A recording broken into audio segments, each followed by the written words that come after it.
लेकिन माफिया अतीक पूरी तरह से मिट्टी में मिल गया। लेकिन उमेश हत्याकांड का एक आरोपी अभी पुलिस की गिरफ्त से बाहर है। गुड्डू मुस्लिम को लेकर राज और गहरा हो गया है, क्योंकि मौत से ठीक पहले अतीक और अशरफ का आखिरी शब्द गुड्डू मुस्लिम ही था।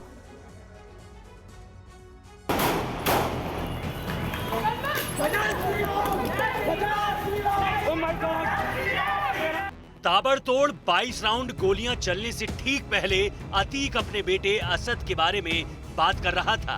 बता रहा था कि पुलिस वाले उसे असद के जनाजे में नहीं ले गए, लेकिन तभी अशरफ ने बड़े भाई की बात काट दी।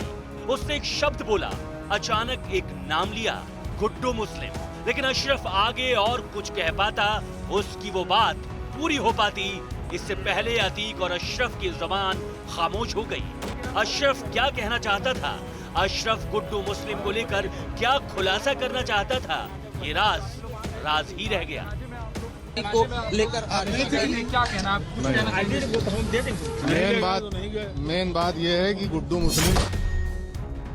अब सुनिए आखिर गुड्डू मुस्लिम कौन है, गोलियां चलने से पहले जिसका नाम अशरफ ने लिया था। गुड्डू मुस्लिम ने उत्तर प्रदेश के बड़े बड़े माफिया गिरोहों के साथ काम किया है। अतीक अहमद के बुलावे पर वो गैंग में शामिल हो गया। उमेश पाल हत्या के बाद आए सीसीटीवी फुटेज में भी गुड्डू मुस्लिम को मौके पर बम फेंकते हुए देखा गया था। उमेश पाल हत्याकांड में अब तक 4 एनकाउंटर हो चुके हैं, लेकिन गुड्डू मुस्लिम अब तक पुलिस की गिरफ्त से बाहर है। तो क्या गुड्डू मुस्लिम ने ही अतीक और अशरफ पर हमला करवाया?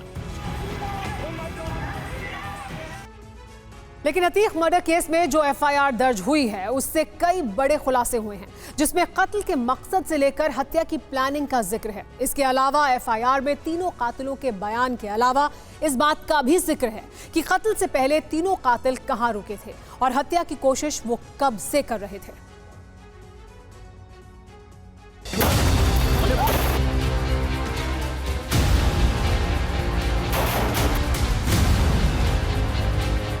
कत्ल का आरोपी 1 अरुण मौर्य उर्फ कालिया, कत्ल का आरोपी 2 सनी सिंह, कत्ल का आरोपी 3 लवलेश तिवारी। अतीक को मारकर ये तीनों आरोपी पुलिस के गिरफ्त में आ गए, लेकिन इनका मंसूबा पूरा हो गया। कत्ल की दुनिया में इनकी खूब चर्चा हो रही है। ये चाहते भी ऐसा ही थे। पुलिस ने अतीक और उसके भाई अशरफ के कत्ल पर जो एफआईआर दर्ज की है, उसमें लिखा है, हत्या के उद्देश्य के बारे में पूछने पर तीनों अभियुक्तों ने कहा, हम लोग अतीक अहमद गैंग का सफाया करके प्रदेश में अपने नाम की पहचान बनाना चाहते थे। इसका लाभ भविष्य में निश्चित रूप से मिलता। हत्यारों ने कहा, हम लोग पुलिस के पहरे का अनुमान नहीं लगा पाए और हत्या करके भागने में सफल नहीं हो पाए।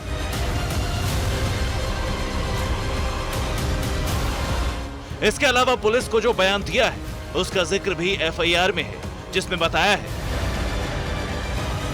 अतीक और अरशद की पुलिस कस्टडी रिमांड की सूचना जब से हमें मिली थी, तब से हम लोग मीडिया कर्मी बनकर यहाँ के स्थानीय मीडिया कर्मियों की भीड़ में रह रहे थे। दोनों को मारने की फिराक में थे, लेकिन सही समय और मौका नहीं मिल पाया। आज मौका मिला तो हम लोगों ने घटना को अंजाम दे दिया।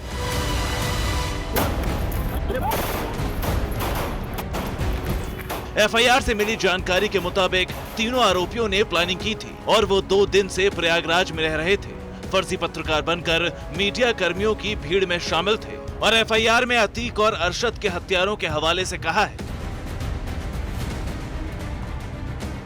पुलिस की तेजी से की गई कार्रवाई के कारण हम लोग पकड़े गए। मौके पर हत्या की घटना के बाद काफी भीड़ इकट्ठी हो गई। इस घटना की सूचना पर पुलिस बल भी भारी संख्या में पहुंची। घटना को मीडिया कर्मियों के अलावा अन्य लोगों ने भी देखा है। अभियुक्त लवलेश को क्रॉस फायरिंग में गोली लगी। उसका इलाज स्वरूप यानी मेडिकल कॉलेज में चल रहा है। एफआईआर प्रयागराज के शाहगंज थाने में दर्ज हुई। एफआईआर में कुल 5 नाम है, यानी 3 शूटर्स के अलावा 2 अज्ञात भी नामजद हैं। वो कौन है, इस बारे में कोई जानकारी नहीं मिल पाई। हाँ, इतना जरूर है, तीनों आरोपी 2 दिन से हमला करने की फिराक में थे। इसके लिए पूरी तैयारी से आए थे। प्रयागराज के होटल में रुके हुए थे। मैं अभी रेलवे स्टेशन जो प्रयागराज है उसके सामने वाले इलाके में हूँ और यहाँ छोटे छोटे बहुत सारे होटल हैं, जैसे महिमा दिख रहा है, होटल मुकेश, राधे, शेरे पंजाब। और जो जानकारी मिल रही है कि पुलिस को इस बात का शक है कि जो तीनों लड़के थे जो हमीरपुर से आए थे, जो बांदा से और कासगंज से, जो लवलेश, अरुण और सन्नी, वो तीनों जो है वो होटल में रुके हो सकते हैं। क्या हुआ था? पुलिस की टीम यहाँ आई थी आपके? पुलिस की टीम सारे होटल में गई है, होटल में जाके सारे होटल के DVRs वगैरह कलेक्ट की है सो डैट उनको प्रॉपर रिकॉर्डिंग मिल सके। कितने बजे की बात है आज? ये मेरे यहाँ तो मॉर्निंग में 5:30 बजे आए हुए थे DVR लेने। FIR में जो कुछ दर्ज है उसके अलावा कई और खुलासे हो सकते हैं, क्योंकि पुलिस आगे पूछताछ करेगी, जिसके बिना पर जांच आगे बढ़ेगी। हालांकि अब ये भी जानकारी सामने आ रही है कि आरोपी सनी सिंह के संबंध गैंगस्टर सुंदर भाटी से भी हो सकते हैं, क्योंकि सनी सिंह पर 14 FIR दर्ज है और वो जब हमीरपुर जेल में बंद था तब सुंदर सिंह भाटी से जेल में मुलाकात हुई थी, जिसके बाद कई मामलों में सनी पर सुंदर भाटी के लिए काम करने की बात सामने आई थी। लेकिन इस केस से सुंदर भाटी का कनेक्शन है या नहीं, ये पुलिस जांच के बाद पता चलेगा। Bureau report, TVN Bharatvarsh.